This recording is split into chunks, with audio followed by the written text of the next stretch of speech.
मोजिज हाजरीन, हम आज एक अजीम जामे कमालात शख्सियत जनाब ओपी शर्मा जी की याद में इकट्ठे हुए हैं। वो 1 अप्रैल 1933 में जम्मू में पैदा हुए। उनके वालिद साहब उस ज़माने के जाने माने मौसीकी के फनकार थे। सारथी साहब ने फाइन आर्ट्स में बीए पास की। मौसीकी में भी उन्होंने बीए की डिग्री हासिल की और इसके अलावा उन्होंने बशारत आयुर्वेद और आयुर्वेद रत्न की तालीम भी हासिल की। बचपन से ही उनको मौसीकी और अदब में रुचि थी। मौसीकी की इब्तदाई तरबियत अपने पिताजी से हासिल की, जिसमें हारमोनियम, तबला और भजन गायन शामिल थे। जैसे जैसे वो बड़े हुए, उन्होंने ड्राइंग और पेंटिंग की तरबियत उस वक़्त के मशहूर उस्ताद फनकार श्री संसार चंद बड़ू जी से हासिल की। अरूज और गज़ल की तालीम मशहूर उस्ताद शायर और अदीब पंडित कैलाश नाथ कोल महकश कश्मीरी जी से हासिल की। शास्त्रीय संगीत की पंडित मनसा राम जी बाउस्ताद मौसीकीकार जनाब आशिक अली खान से पाई। परमहंस रामानंद जी ने सारथी साहब को दर्शन में तालीम दी। तालीम मुकम्मल करने के बाद उन्होंने रीजनल रिसर्च लेबॉर्ट्री जम्मू में आर्ट अफसर के ओहदे पर नौकरी हासिल की और उस वक्त के नामी ग्रामी साइंसदान colonel sir R.N. Chopra ji की निगरानी में काफ़ी अरसा तक काम किया। उन्होंने सरकारी नौकरी के दौरान पौधाजात की पेंटिंग, फोटोग्राफी व माइक्रोस्कोपिक माइकोलॉजी पर काम किया। पर उन्होंने लंबे अरसे पर काम किया और फिर सीनियर टेक्निकल अफसर, जो कि साइंसदान दर्जा C के बराबर का ओहदा था, उससे वो रिटायर हुए। उन्होंने 20 किताबें लिखी और 7 किताबों का तर्जुमा भी किया। मुल्क में वो वाहिद अदीब हैं जिनको रियासती अकादमी का एजाज़ 3 बार मिला है। उनके डोगरी नावल नंगा रुख पर उनको साहित्य अकादमी एजाज़ हासिल हुआ था। इस नावल का तर्जुमा मुल्क की 9 बड़ी जवानों में हुआ है, जिसमें पंजाबी, गुजराती, हिंदी, बंगला, मलयालम, मराठी, असामी, तेलुगु और अंग्रेजी शामिल है। अंग्रेजी में इस नावल का तर्जुमा कर्नल शिवनाथ जी ने किया। ये तर्जुमे उस वक्त में हुए जब ना तो कंप्यूटर थे और ना ही इंटरनेट। उनके एक और डोगरी नावल रेशम दे कीड़े का तर्जुमा उन्हीं के शागिर्द श्री सूरज प्रकाश रतन जी ने हिंदी में किया है। सारथी साहब मसलसल डोगरी, पंजाबी, उर्दू और हिंदी में लिखते रहे हैं। सारथी साहब ने अपनी सारी जिंदगी तख्लीकात, मौसीकी, पेंटिंग और फनकारी में सर्फ कर दी। यहाँ तक कि उन्होंने शादी भी नहीं की। सारथी साहब ने 10 स्टेज ड्रामे, 30 रेडियो ड्रामे और 3 ओपेरा भी लिखे हैं। इनका वेदों, उपनिषदों और गीता का गहरा मताला था। राही से सारथी तक के अपने अदबी सफ़र में उन्होंने शिल्पकारी, अफसाना नगारी को एक ही महारत से सरअंजाम दिया। दर्शन में भी लोगों को तरबियत दी और जानकारी फराहम करते रहे।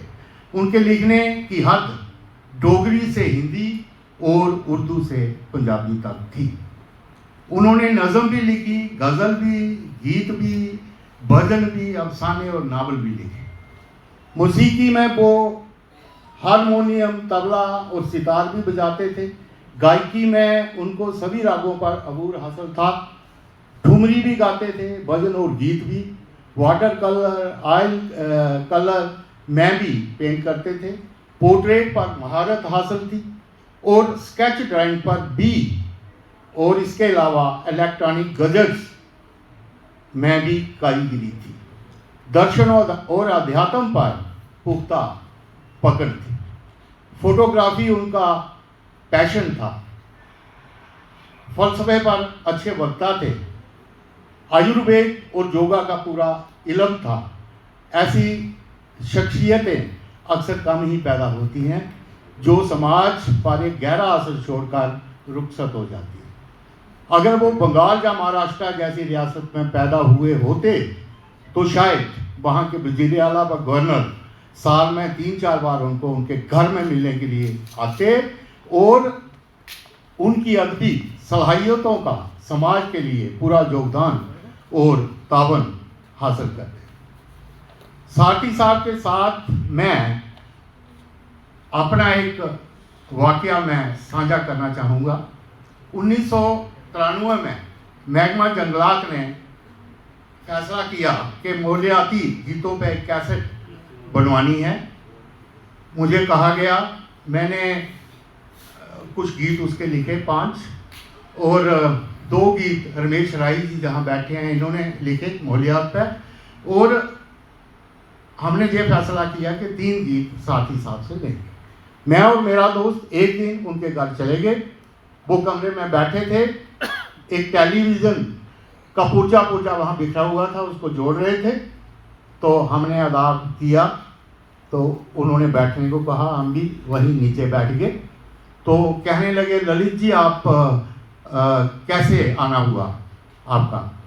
मैंने कहा जनाब माहौलियात पे 3 गीत चाहिए। कहने लगे धरती की? मैंने कहा हाँ सर जनाब। तो उन्होंने वहाँ गैस रखी थी, चाय बनाई, 1 कप मुझे मेरे दोस्त को बिस्किट दिए और कहते हैं मैं आया थोड़ी देर। तो उस कमरे के आगे एक कमरा था, उसमें वो चले गए। 10 मिनट हुए होंगे मुश्किल से। हमने चाय खत्म की और वो आ गए। उनके हाथ में A4 साइज के 4 कागज थे। वो बैठे और मुझे कहते हैं ललित जी लीजिए। तो मैंने कहा पता नहीं क्या है। जब मैं देखने लगा, तीनों को देखा तो वो 3 माहौलियाती गीत थे और मैं तो बहुत परेशान हुआ कि ये कैसे हो सकता है कि 10 मिनट में ये 3 गीत इन्होंने लिख के मुझे दे दिए। खैर मैंने पूछा नहीं, मैंने शुक्रिया अदा किया, मैं आ गया। उन तीनों की तरज उनके छोटे भाई जनाब पृथ्वी राज शर्मा जो बहुत बड़े मौसीकीकार हैं जम्मू के, बॉम्बे में भी रहे, उन्होंने वो उसकी तर्जें बनाई और इतनी बेहतर तर्ज उनके गीत की बनी, मैं गा करना, और के उसका टाइटल भी कैसेट का मैं गा करना रखा गया। दिल्ली में उसकी रिकॉर्डिंग हुई। ज्वाला प्रसाद जी जो फिल्मों में संगीत दिया करते हैं, उन्होंने इस कैसेट का जो है वो संगीत मौसीकी अरेंज की। तो 3 गीत तो मैं आपको नहीं बता पाऊंगा जो 10 मिनट में लिखे गए थे। एक गीत का एक मुखड़ा और एक अंतरा मैं आपको सुनाता हूँ। ये माहौलियात पे गीत है।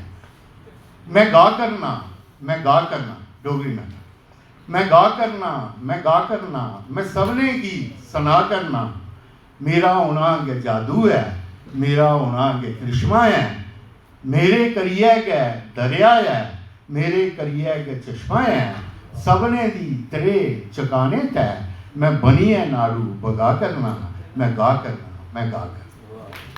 और सूरज सिंह ने इसको गाया है, बहुत बेहतरीन आवाज़ दी है। अब आखिर में साथी साहब को खराज अकीदत के तौर पर मैं ये अपनी उर्दू की एक नज़म सुनाकर आपसे रुखसत लूँगा। नज़म का अनुमान है वो शख्स जिंदगी से भरा था, वो शख्स जिंदगी से भरा था, ता उमर हालात से लड़ा था, अदबी हथियारों से लड़ता था, दर्जनों पर भारी पड़ता था, गर्जा नहीं दहाड़ा नहीं वो नीडर होकर आगे बढ़ता था, इनकलाब बनकर खड़ा था, वो शख्स जिंदगी से भरा था।